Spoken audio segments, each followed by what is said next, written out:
300年後の未来から来た新人宇宙飛行士 VTuber アルテミス1です。アルテミス1の空散歩始まるよ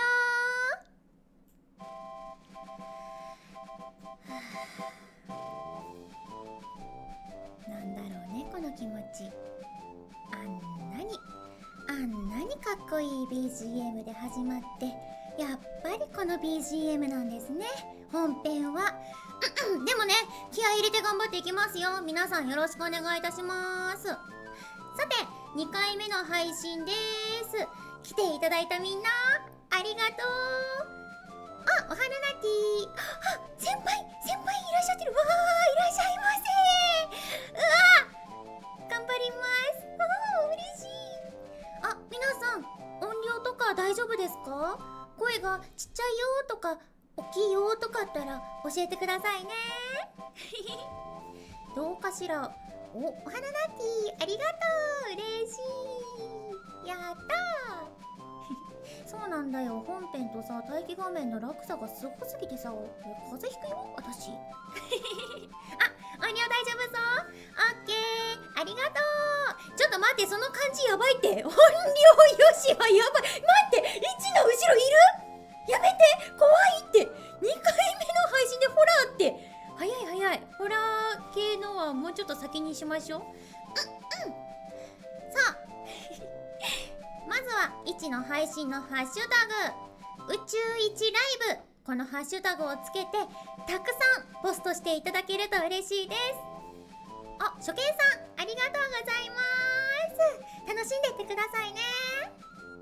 はい。で、配信以外にもなんですけど、1にいろいろ話してほしいんですね。だからエゴサタグも考えたいなって思うんだけど、エゴサタグ名もゆるく募集しようかなって思ってます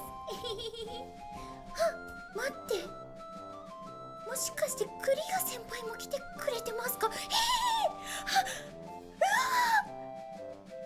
やばい、2回目が一番緊張する頑張ります。皆さんよろしくお願いします。はい、ファンネームですね紹介もするんですけど、ファンネームはルナクルーです。そう、前回さ、コール&レスポンスをやったじゃないですか。あれね、めっちゃ楽しかったから、今後もね、定番化していきたいなって思ってるんですけど、早速やってみてもいいですか？先輩いるよ。頼もしいありがとうございます。そうなんです。コール&レスポンスをやりたいんですけど、私がね、ルナクルーのみんな、準備はいい？って言ったら、イエスマムって答えてください。ちなみに、イエスマムっていうのは、女性の上官に対する返答なんだけど、前回ね、何も言ってないのに、そう答えてくれたルナクルーの人がいて、もうテンション爆上げだったんですよ。もうこれはね、定着させたいなって思ったんです。なので、早速ですけどやっていきますよ。いいですか？ルナクルーのみんな、準備はいい？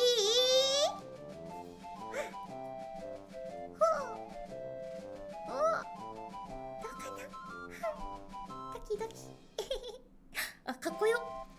英語で書いてくれるじゃん。イエスマム、イエスマム。嬉しい。先輩までイエスマム。大変だ。喜び方がおかしい。こんなの、位置おかしくなっちゃう。嬉しすぎてどうしよう。ありがとうございます。今日も頑張ります。めっちゃ頑張れる。毎回これやろう。すっごいモチベーション上がりますありがとうございます。毎回本当にこれやっていくので、皆さん準備よろしくねあとね、いちが何かをお願いした時とかに了解とか分かったよーの返事でコピーとも言ってほしいです。このコピーもね、宇宙飛行士や管制官の会話の中でよく使う言葉で、ちゃんと聞き取りましたよー。了解っていう意味で使うんです。頭の中でコピーしましたよっていうことなんですね。あ、早速使ってくれてる。すごい。みんな賢いありがとう、嬉しい。これもね、決まりにしていきたいと思っているので、みんなよろしくお願いします。ちなみにね、前回の配信でイッチが最後に言った言葉、オーバーって言ってお別れしたんだけど、このオーバーは無線更新の終わりにつけて以上ですっていう意味で使ってるんですよ。これもね、配信終了の合図にしていこうと思っているので、みんな覚えてくださいね。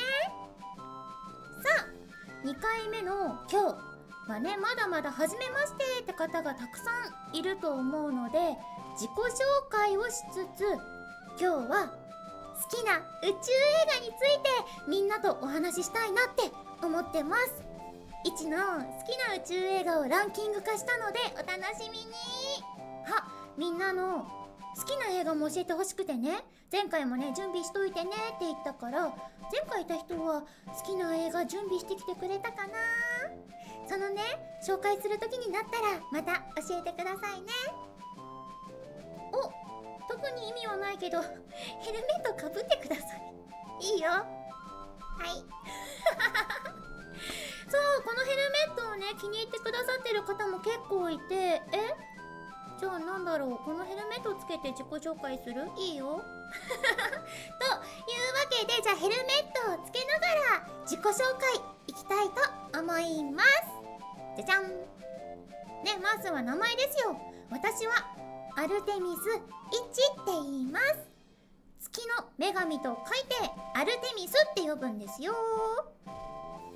何回漢字みたいになってますけれども、皆さん覚えてくださいねでね、アルテミスって言えば、今アルテミス計画っていうね、 NASA を中心とした月面探査プログラムが動いているんです説明しよう。アルテミス計画とは、2025年以降に月面に人類を送って月に物資を運び、月面拠点を建設したり、月での人類の持続的な活動を目指す計画なのだ。キラ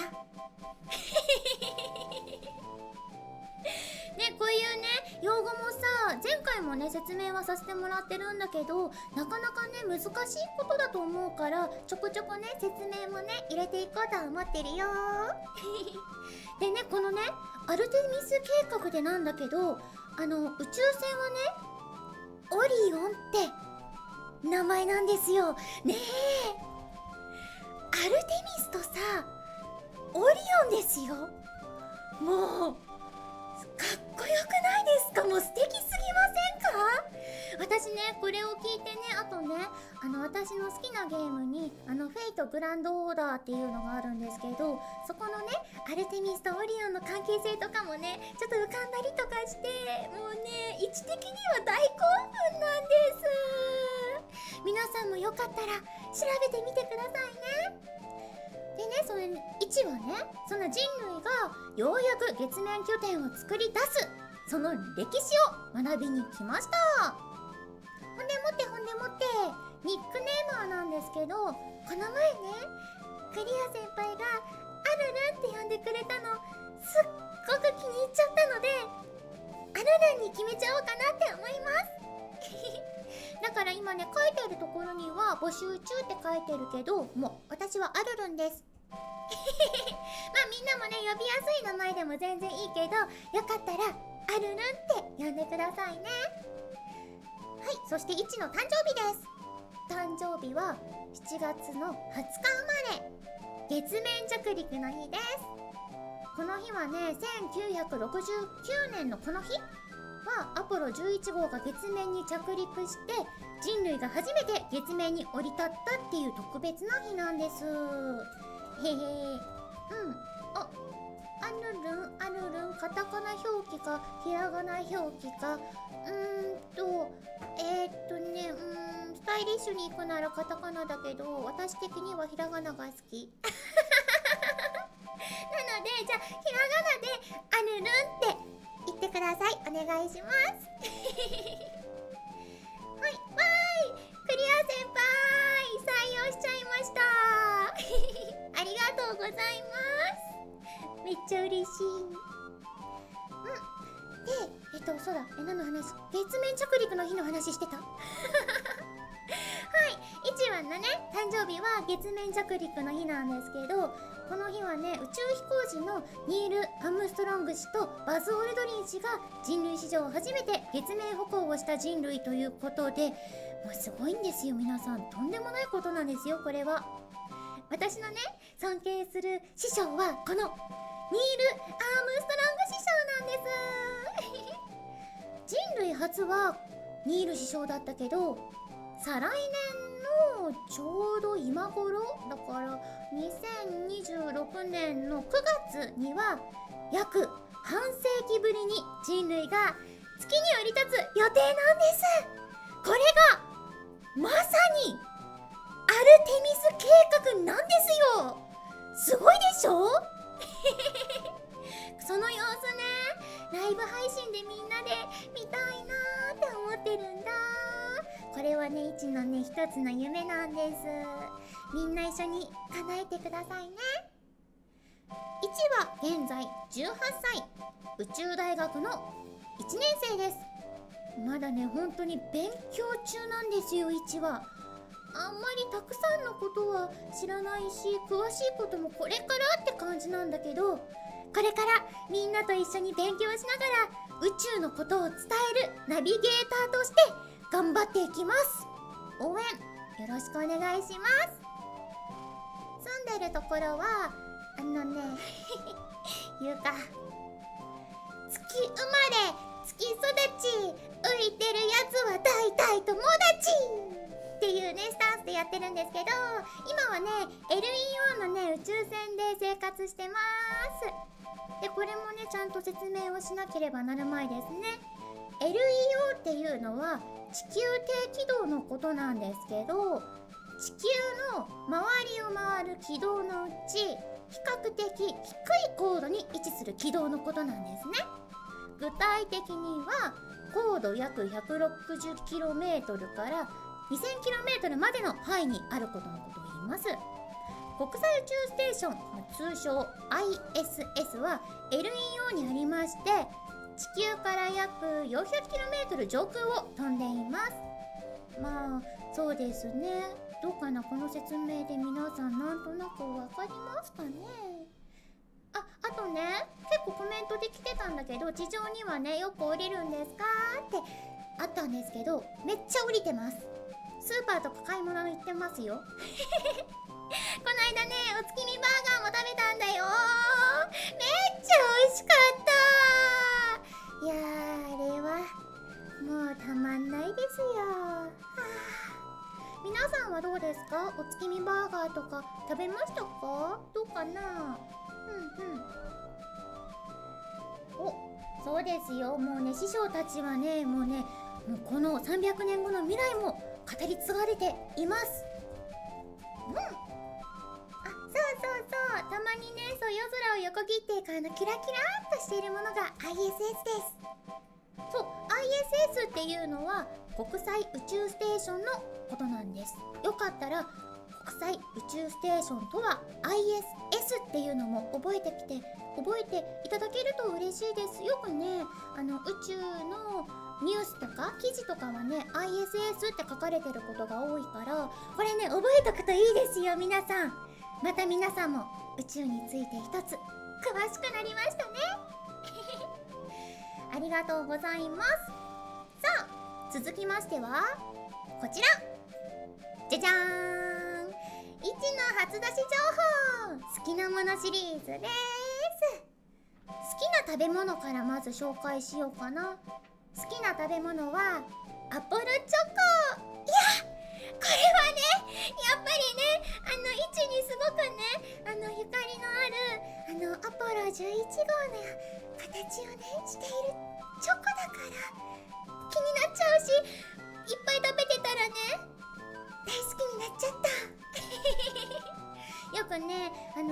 ポロチョコをね持ちながらね月にかざしてるんだけど、眺めすぎてねドロドロに溶けちゃうんだよねちょっとね指をねすぐドロドロにしちゃうんだけどでもねそれくらい大好きなお菓子です。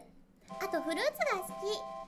フルーツはねジューシーで甘くってそういうとこが大好き。朝はねバナナをよく食べてます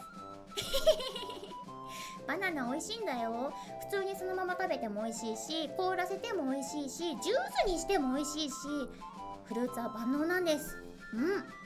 そして月面農場で採れた野菜、人類の、移住範囲が、月や宇宙空間、さらには火星へと広がる未来を見据えて、月面や宇宙で野菜とかを生産とか供給する技術についてもう今ねまさに開発がされ始めてると思うんですね。詳細は語れないんですけど、未来がやば、この話してるとアウトやばい、またやっちゃった。気をつけようと思ったのにそうなんですよ。前回結構未来のこと話しちゃって、未来のことを話すと未来変わっちゃうんです。だから気をつけようと思ってたのにでもね、このワードくらいは大丈夫かな。ギリギリセーフってことにします。このね月面農場の野菜本当に美味しいんです。みんなにも食べてもらいたいな。皆さん頑張ってくださいそして好きなことはですね、今はね LEO の宇宙船の中に滞在してるんですけど、こう地球をね眺めながら歌ったりとかするのが大好きです。みんながいる地球を眺めながら歌うっていうのがオツなんですよ。あとはねこうね空をねぼーっと眺めるのも好き。なんていうかな、なんかさロマンを感じるんだよね、わーって見てるだけでもだからみんなもさふとした時に空を見上げてみてください。そこには大きな宇宙が広がっているので、いつか未知の宇宙船も紹介したいなその時はまた見てくださいね。そして好きな色はオレンジ。まずはねこのね宇宙服のベルトに使われてるオレンジとか、あとはね300年後のねスリコ的な店で買ったこのねクリップとか鮮やかで映える色でしょ。これはねとってもねいいなと思ってねうちねお気に入りでね使ってます。オレンジ色。あとはこのねストラトスフィアブルー。まずねストラトスフィアってこの噛みそうなワードは何っていうとこなんだけど、これはね大気中の成層圏のことなんです。地球に初めて来た時に見た成層圏が本当に綺麗だったんですよ。でそれをね踏まえてこのね位置のね袖とかを服に使われているブルーのことをストラトスフィアブルーと位置が勝手に名付けましたなのでみんなもこれくらいの青の色のことはストラトスフィアブルーって呼んでくださいねぜひ広めてください。はい、そして好きな音楽はボカロです。さて皆様、ここからはボーカロイドを語るお時間でございますいちがカラオケをね行くの好きなんですね。でその時に何歌おうって言っていろいろと選ぶんですけど、大体ボカロになっちゃうんですまずね前回も言ったなゆた星人さんとか、あとはねシーナモタさん、ポワポワ P さんとかキラーさん。この方はねボカロで洋楽をね作ってる方なんだけど、キラーさんとか、あとはハチさんとか。ハチさんは今の米津さんとして今すごく活躍されてますよね。とかあとねダークな感じも結構好きでして、ってなるとねマレツさんとかキコウさんとかも好きです。皆さんわかりますか？どうだろう。あ、ハチさん好き？そうなの、いいよね。あとね、曲だとね、何を歌ってるかな。絶対歌うのはオレンジスターさんのアリス・イン冷凍庫とか、あとは家の裏でマンボウが死んでる P さんのクワガタにチョップしたらタイムスリップしたとかなんかね、タイムスリップってところが1と似てるでしょクワガタにチョップはしてないけど普通に300年後からちゃんとインターンできたんですけど、1はお、まさにストラトスフィアってミクの曲が大好きでした。待って、1それ知らないかも。チェックする？聞くね。教えてくれてありがとう。他にもね、いっぱい好きな曲あるんだけど、これ語り始めちゃったら大変なことになるな。ちょっとこれくらいにしとこうかな。いっぱいあるんだよ、他にもいつかね、こういうのもね、歌枠に来たい。まあ、カラオケが好きだから別にね、うまいわけじゃないんですよ。ただ歌うのが好きってだけなので。でもいつかね、歌枠はしたいな。その時は皆さん聞きに来てくださいね。よろしくお願いします。あとそれからですね、そう、これよ、前回の配信で募集したファンアート名が決まりました。発表しますよ。どこどこどこどこどこどこどこ、こちらじゃじゃーん、ナナクルアートナナクルアートに決まりました。もうね、めちゃくちゃ可愛い名前をいっぱい皆さん考えてくれたんですけど、本当にありがとうございました。このね、ルナクルアートはね、みんなわかるかな。レインボーアートっていうさ、CM があったのみんな覚えてるスポンジにさ、インクつけて絵を描くやつのCM のさ、五感にちょっと似てて、なんかすごくルナクルアートっていうのが楽しいからいいなと思って選ばせてもらいました。なのでね、わかる人結構いるじゃん嬉しい。なのでね、みんなにね、これからこのタグを使ってイチのイラストたくさん描いてほしいんです。ぜひぜひよろしくお願いします。もうね、ガチのね、めっちゃかっこいい絵からネタ絵まで募集します。イチも来週あたり描けたら描きますね。描けたらですけどよろしくお願いします。ではそろそろお待ちかねの宇宙映画のコーナーに行きたいと思います。こちらじゃじゃーん、題して一押し宇宙映画ベスト 3。 パフパフイエーイいやー、宇宙映画って、リアルな宇宙を描いたものからめっちゃくちゃファンタジーな世界を描いたものまで本当にいろいろあるし、めっちゃ作品数あるんですけど、本当に悩んだ。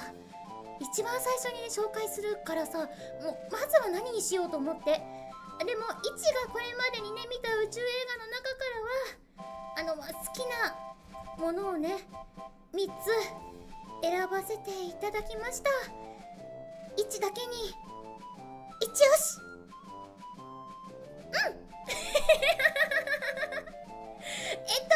れではB ダボ言ってる。そうです、そういうことです。はい早速ね、第3位から発表をしたいと思います。こちらはいオデッセイです。これは結構王道な宇宙映画なんじゃないでしょうか。じゃあね、まずはね、知らない人もいらっしゃるかと思うので、オデッセイってなんだろうっていうあらすじから説明しますね。マット・デイモン主演、公開は2015年。2035年の近未来を舞台に、火星に一人取り残された火星探索者が生き延びようとする活躍と、彼を救い出そうとするチームのクルーたちや地球のスタッフたちの努力を描く SF 映画となってます。本当オデッセイ好き？やっぱオデッセイは外せないよね。いや、これはダメだと思いますよ、本当に。あとね、X でもねオデッセイのこと言ってくださってた方いたなって思って、あ、いちもね選ぶと思ってたんだ、一緒って思ってました。あ、そうじゃがいものやつ、さすが皆さん知ってますね。これね、いちのね一押しのねポイントがたくさんありまして、まずねこの主人公のが植物学者さんなんですけど、マーク・ワトニーっていう主人公さんなんですね。の明るさが素晴らしい。だってさ、まあね、ちょっとね、嵐が火星にいる時に嵐が起きちゃって、でもうね、あ、この人はもう死んでしまったんだって言ってチームのみんなが帰っちゃうんですよ。でその時に実は生きてたって言って取り残されちゃってるわけですよ、主人公は。でも絶望的じゃないですか、そういう状況って。だって一人取り残されちゃって、しかもね食料とかもミッションが31日くらいのミッションだったのかな。だからそれだけの食料とかしかないんですよ。なのに次に来るのが4年後とかなんですよ。もう絶望的じゃないですか。なんですけど、この主人公は植物学者さんだから、自分で食べ物をね作り出そうとして、なんとか生き延びようとするわけなんですね。あ、ネタバレ注意です、皆さん。ごめん、言っとかなきゃ遅いか、ごめん、ネタバレ注意です。結構ね、ネタバレっぽい言葉言っちゃったらごめんなさい。まあでも、じゃがいもって言ってくださっている通り、このオデッセイといえば、じゃがいもっていうくらい印象がある映画なんですね。で、この主人公はでもそんな絶望的な中、明るさを忘れず、絶対に生き延びてやるっていう意志を持って頑張る映画なんですよ。これがねまたねすごいわけです。約2時間半の映画なのかな。なんだけど、このね役者さん、まあ他のねもちろんクルーの皆さんとか地球のねクルーの皆さんもいっぱい映るんですけど、ほぼ一人芝居なのに2時間半があっという間。すごい映画ですよ、これは。もう本当に。そのセリフね、ディスコに生まれて死んじまうぞっていうね。このね、そうなんです。すごくね、ユーモアにあふれたセリフがたくさん出てくるんです。これね、これもまたネタバレ注意なんですけど、ディスコはね、船長がね女性船長さんがいらっしゃるんですけど、がディスコが好きで、その音源だけが置いていかれてたから、主人公マジディスコしか聞けないんですよ。この風に取り残された中。まあね、それもねきっとね明るさをね忘れないっていうところにつながってるとは思うんですけど。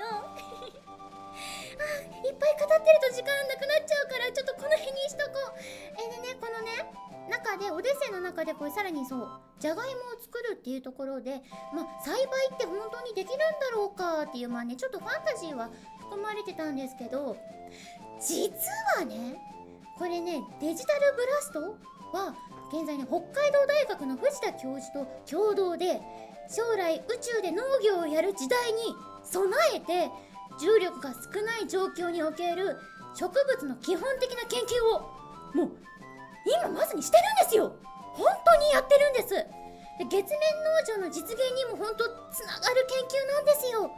この研究ではね、ヒメツリガネゴケっていう苔を使用しているんですが、これはね植物の研究においてね一般的に使われるモデル植物でもあるんです。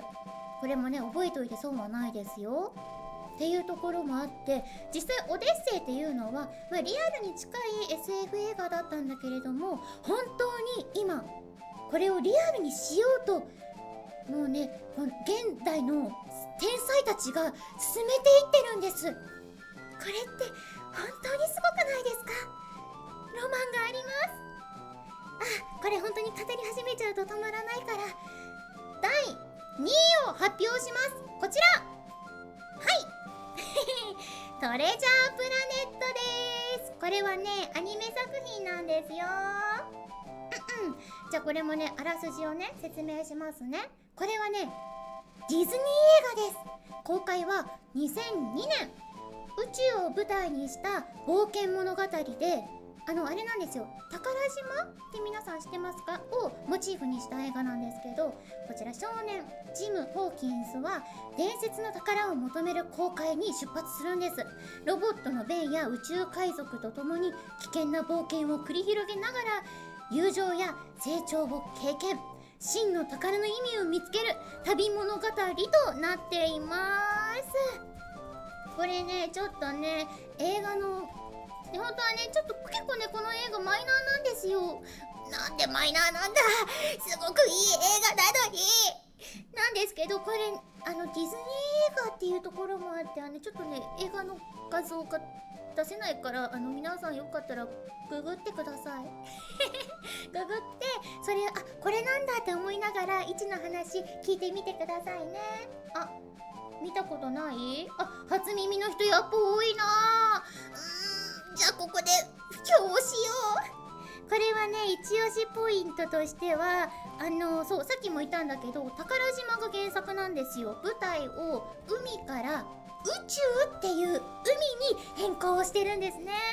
でね、これ面白いのがね、こう船が宇宙船なんだけど、全部ね海で見るような船として描かれてるんですね。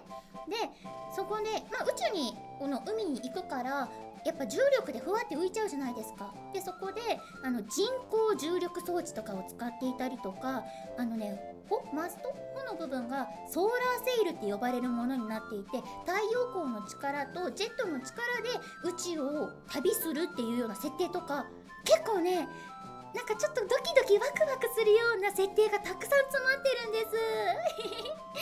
それでね、他にもね、本当にこれは最高の親子のお話なんです。いや、これはね、本当はね、この部分もいっぱい話したいんだけど、あんまり話しちゃうとね、ネタバレになっちゃうからね、1はね、お口チャックします。そう。見逃してたらぜひ見てください。そう、あとね、ディズニープラスで見れますよ、これは。もうね、もし入ってる方いたらおすすめです。見てください。他にもね、私のね、これね、ちょっと思い出話が一個あって、旅の途中で、これちょっとネタバレピッチョピッとあるかな、やっぱちょっとだけ言うね。超新星爆発が起こっちゃうんですよ、旅の途中で。で、それでそこからさらに超新星爆発からのブラックホールが生まれちゃうんですね。で、そこで船はそのブラックホールに吸い込まれ始めちゃうんです。で、そこでちょっとね、いろいろとね、アクシデントとかがあったりして、それでね、1は初めてブラックホールというものを調べたんですよ。で、どんだけそれが怖いものかっていうことを知って、もうね、一時期トラウマになったことが実はあって。だってさ、入ったらさ、もう絶対にこっち側には戻ってこれないんですよ。そもそも宇宙空間に放り出されちゃったらもうそれはさ、終わりなんですけどでもそれ以上に絶望的なね、やっぱ状況になってしまうということで、そういうとこでも学びがあったりとかしてね、1はね、このトレジャープラネットにいろいろと教えてもらったんです。推しは宇宙物理学者のドップラ博士です。はい、ということではい、第2位のお話終わり皆さんぜひぜひ見てみてください。では、いよいよ第1位の発表です。第1位はこちら、ババンアーリズ宇宙軍オネアミスの翼です。どうですか皆さん、意外でしたか？名作だからね、これもね、アニメ映画にはなるんですけれども、どうですか？知ってらっしゃる方多い。嬉しい。やっぱり名作ですよね。じゃあこちらもね、でも結構ね、古い言っていいの、1からしたらめちゃめちゃ古典なんですけど、あらすじをね、紹介させていただきます。こちら1987年に公開された日本のアニメ映画です。物語は架空の宇宙軍オネアミスを舞台に、若き宇宙飛行士白継が初の有人宇宙飛行を目指す姿を描く物語となっています。宇宙への夢と現実の葛藤、そして人間関係を通じて成長していくという物語となってます。そう、1位ね、アポロ13来ると思ったでしょ。ちょっとね、裏を書いてみました。そう、ガイナックスの初作品なんですよ。そうなんです。さすが皆さん詳しい。これもね、もう本当に素晴らしい映画なんです。そう、後のエヴァのスタッフさんたちが作られた映画なんですね。風の谷のナウシカとかを経てから技術とかを学んでからそこのスタッフの皆さんがこの映画を作ったっていうものなんですけれども、私もともと「不思議の海のナディア」っていうアニメが好きで、そこから調べてった時にこの王立宇宙軍を見つけてみたらね、まあ作画がすごい。本当に1987年の映画ですかっていう本当に驚く作画なんですよ。手書きですよ。手書きなのにさ、まず発射打ち上げのシーンですよ。時のもう作画がすごすぎる。っていう、これは宇宙好きの皆さんがうなるのもうなずけるというものですよっていう映画なんです。ちなみに私のこのね推しはね、主人公の白継と将軍が推しです。これね、これ皆さんにねめっちゃ朗報なんですけど、なんとねこれね、ちょっと待って、今ね情報書いてる紙ちょっと今やっちゃった。ちょっと待って、ペラペラする。情報ちゃんと書いたのに、待ってて、ちゃんと探す。どこだっけ。あったこれね超朗報なんだけど、なんと目黒シネマさんっていう場所で4K リマスター版が見れちゃうらしいですよ。で、日にちがね、なんとね9月の22日の日曜日から28日の土曜日で、もう今週から見れちゃうらしいんですよ。やばくないですか？これかなりやばい。待って、映画館の回し物ではありません。たまたまねこの映画を紹介したいなって思って調べてたら見つけて、だから決して目黒シネマさんの回し物ではございません。でもね、他にもねAmazon プライムで借りるレンタルかなで見ることができるので、気になった方いらっしゃいましたらぜひ見てみてください。もうね、本当にね、これね、本当に大好きな映画だからね、全部もっと語りたいんだけど、もう、ね、本当に時間ってないね。コメントも来てる。ちょっと待ってね。そう、4K ってだけでやばくないですか？本当にリマスター版なんですよ。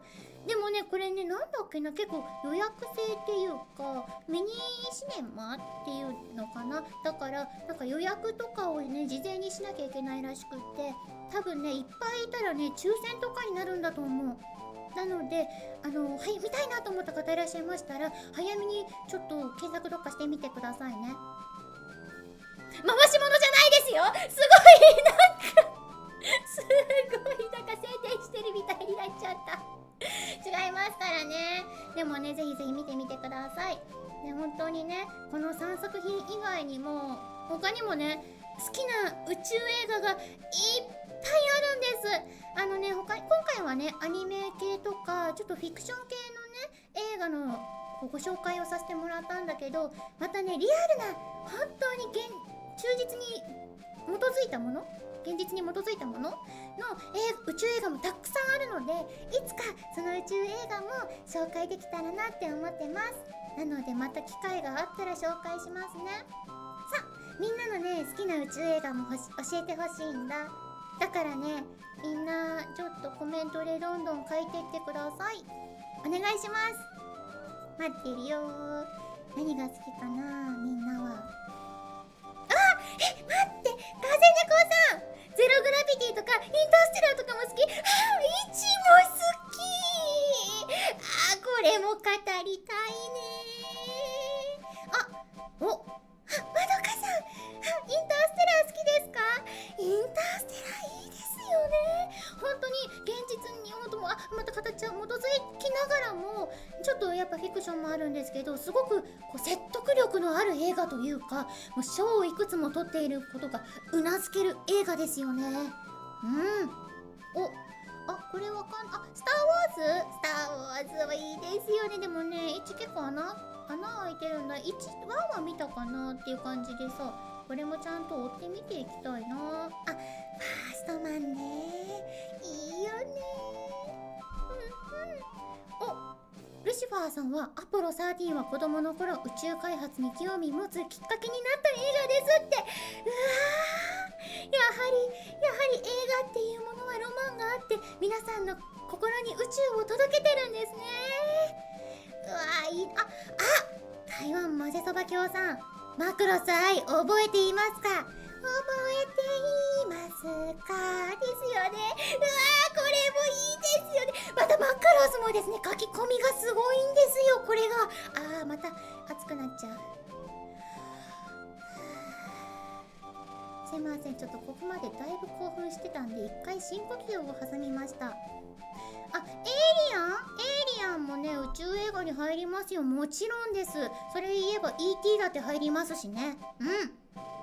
なんでも、それは宇宙が少しでも映ってればそれは宇宙映画です。だから私は個人的にはトイストーリーもある意味で宇宙映画だと思っているので、その中でもね、バズ・ライトイヤー、なんだっけな、逆襲ザーグの逆襲ちょっと待って、なんだっけな、思い出す、帝王ザーグを倒せたっていうね、やつもあったんだけどね、これまたこれも語り始めちゃうからいけない。っていうのもあって、でこのね、豆知識なんだけど、このバズ・ライトイヤーのバズっていうのは、そう皆さんやはりきっとねわかると思うんですけども、バズ・オルドリン氏から取っているんですって。すごいよね。でどこの時だったかな、宇宙にも実際にこのバズ・ライトイヤーのフィギュアを持って宇宙空間に行ったっていうお話もあるらしくって、これもまたロマンがありますよね。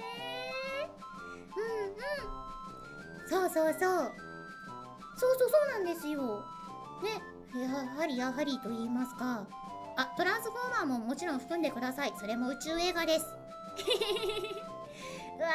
もっとね、みんなのやつもね、拾っていきたいんだけど、でもね、1年全部拾っていくと全部語り始めちゃってね、マジ時間が足りなくなっちゃうから映画のコメントはまたここでちょっとね、終わりにしようかなって思います。でもね、どんどん教えてほしいから、またね、ハッシュタグとかつけて教えてくださいね。待ってます。で、宇宙映画といえば宇宙服でもありますよね。で、この宇宙服だけど、先週民間の宇宙飛行士として初の船外活動を行ったというニュースありましたよね。大興奮でした。やっぱりね、現代で直接ね、リアルタイムでそのニュースを見れるって感動です。みんなは見ましたか？スマートな船外活動服を、一の宇宙服みたいにスマートだったよね。本当にアポロ計画の時代から見るとすっごい進化だと思いませんか？生放送で見ました、トロマロさん。さすがです。あれ本当にすごいですよね。人類って本当に進歩って素晴らしいって思っちゃいます。ってことで、宇宙服の歴史を見ていくのも面白いなって思ったので、来週の火曜日にやります。最新の宇宙服の話もそこでじっくりと深掘っていければと思いますので、お楽しみによろしくお願いします。ということで、ちょびっとだけコメントを拾おうかなって思います。どんどん皆さん好きなこと書き込んでっちゃってくださいね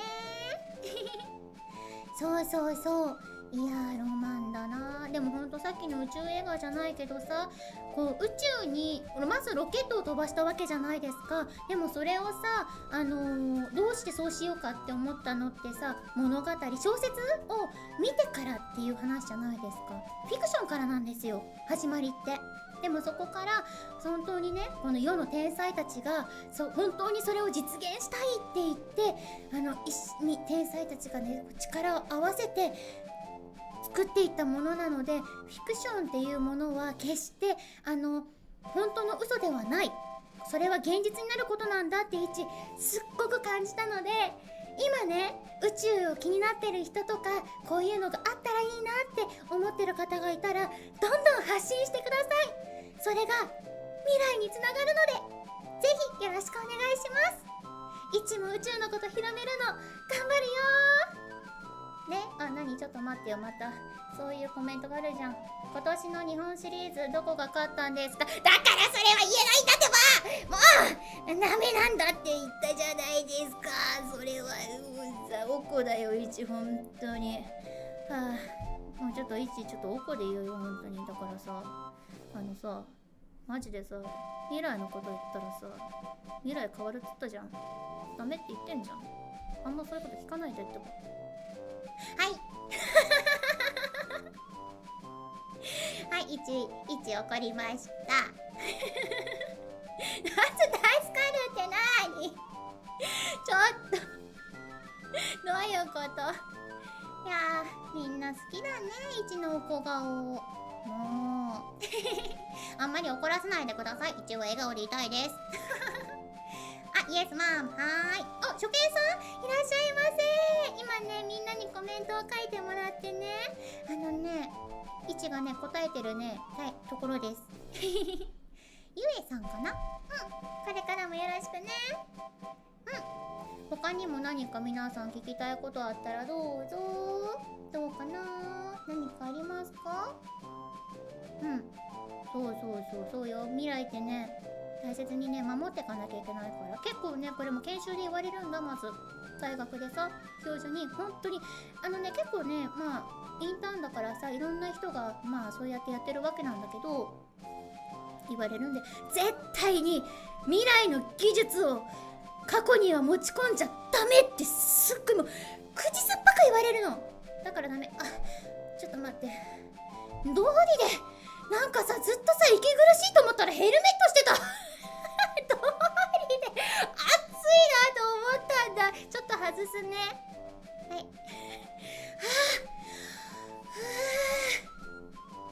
い。いや、道理でよ。なんかさ、興奮しててさ、酸素薄いなと思った。ヘルメットしてるのに酸素薄いってなんやねんって話なんだけどさ。いや、酸素供給されてるんだけどさ、ほら、限りあるからさ。ちょっともうね、減りが早くって、位置が興奮しすぎちゃって、残量が少なくなっちゃってて、道理で苦しいなって思ったわよ。10% とかだよ。すっきりした。そうだよ、今ここ別に酸素通ってるから取っていいんだ、ヘルメット。そうだよ、ヘルメットを逆にしたらね、限りある酸素になっちゃうからさ。いろいろあるんだ。そう船内で一人だけさっき、そうよ、これ危ないから助けてくれる人とかさ、注意してくれる人あんまいないからさ。はい、ということで、みんなほんとコメントいっぱいありがとう。ハッシュタグでもね、ぜひぜひポストしてください。よろしくお願いします。エゴサタグっていうのもちょっと考えたいなって思ってるから、よかったらそれもね、ぜひ案ください。待ってます。ということで、あっという間に時間が経ってしまいました。2回目はイチがひたすら興奮して終わる回となってしまいました。本当にすいません。だってさ、本当にさ、大好きなんだもん。ついつい興奮しちゃって、皆さん聞き取りづらくなかったですか？はいでもね、よかったらね、アーカイブとかもあるので、ぜひ見てください。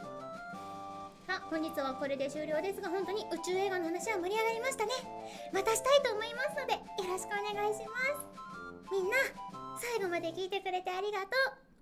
次回は、来週の24日火曜日の20時から、来週24日火曜の20時からです。この日はね、宇宙のニュースと宇宙服の歴史について紹介したいと思います。